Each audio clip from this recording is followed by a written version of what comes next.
Assalamu Walaikum. Hello friends, how are you? Welcome back to my another video. In this video, I am going to show you how to create a thick vertical line in Microsoft Excel. Let's get started. At first, you have to open your Excel workbook. Now we want to create a thick vertical line. Go to the Insert menu.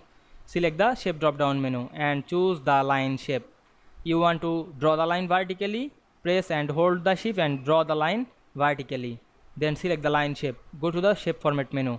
Choose the format shape option. Then select the fill and line option. Enable the line. Now I want to make the line thick. Select the wide option and increase the wide.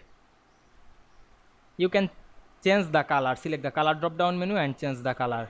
Then close the panel. Now we can see we create a thick vertical line in Excel very easily. I hope you enjoyed my video. Please like, comment, share and subscribe my channel. Thanks for watching.